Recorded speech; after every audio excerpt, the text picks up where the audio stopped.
8월 16일 수요일, 오늘 10% 이상 급등한 종목과 그 이유에 대해서 알아보겠습니다. 오늘 장은 오후 4시 키움증권 기준으로 코스피 지수는 1.76% 하락한 2525.64포인트로 마감했습니다. 외국인과 기관은 매도로 임한 가운데 개인은 매수로 대응했네요. 한편 코스닥 지수는 2.59% 하락한 878.29포인트로 마감했습니다. 외국인은 매도, 기관은 매수로 임한 가운데 개인은 매수로 대응했습니다. 그럼 본격적으로 오늘의 급등 종목들을 살펴볼게요. 오늘 10% 이상 급등한 종목은 총 40종목으로 코스피에서는 9종목, 코스닥에서는 31종목이 나왔습니다. 이 중 상한가 종목은 LS전선아시아, 덕성, 서원, STX, 솔브레인홀딩스, 국유신동, 신성델타테크, 인트론바이오, 탑엔지니어링, 인지디스플레이, 모비스, 서남 상지카일론, 파워로직스 14종목이고요.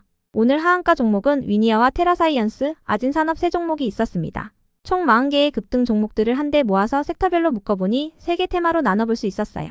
그 외 나머지는 개별 이슈로 오른 종목들인데요. 먼저 1번 초전도체 섹터입니다. 광주과학기술원이 상온 초전도체에 대해 과학적 검증이 가능한지 논의하기 위해서 내부의 관련 연구자들과 함께 회의를 개최했다고 밝혔습니다.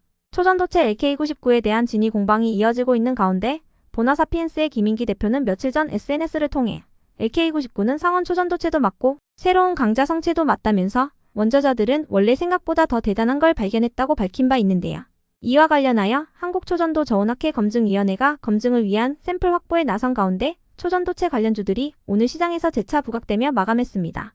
다음은 이번 2분기 실적 발표 섹터입니다. 최근 기업들의 2분기 실적 발표와 더불어 이번 2분기를 바닥으로 하여 앞으로의 실적 호전 기대감을 잇는 기업들도 다수 나오고 있습니다. 이러한 분위기 속 여러 기업들의 주가가 급등세를 보였는데요. 반면에 실적이 악화된 기업들은 주가 폭락을 겪으며 상반된 흐름을 보여주는 모습이었습니다.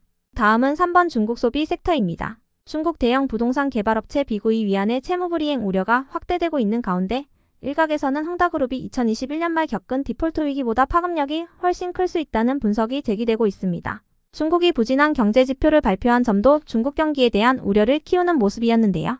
어제 중국 국가통계국이 발표한 7월 소매 판매와 산업 생산은 전년 동기 대비 증가했지만 시장 예상치는 하회했으며 중국 청년들의 실업률은 사상 최고치를 경신하기도 했습니다.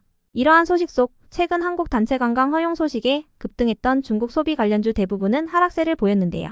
그 중에서도 소수의 종목만이 상승세를 이어갔습니다. 그 외 나머지는 개별 이슈로 오른 종목들인데요.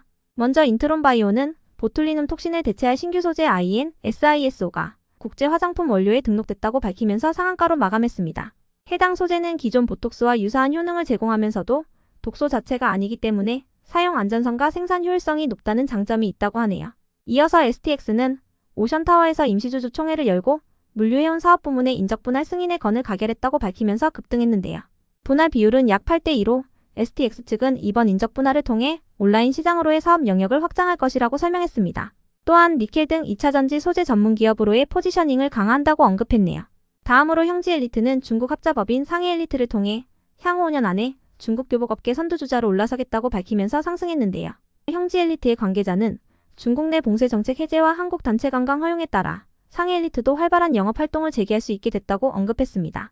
이어서 신테카바이오는 AI 딥러닝 모델을 사용해 유전체 돌연변이 데이터를 기반으로 바이오마커를 정밀하게 선별하는 새로운 방법에 대한 미국 특허를 승인받았다고 밝히면서 상승했고요.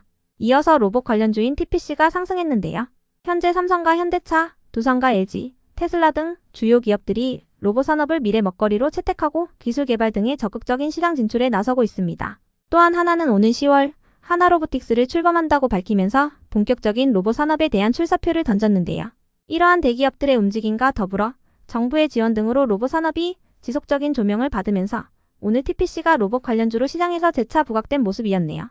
다음으로 현대바이오는 현대바이오의 최대 주주인 CM팜이 최근 미국 특허청으로부터 현대바이오의 항바이러스제 후보물질 제프티의 원천 기술에 대한 특허 취득 소식에 상승했습니다.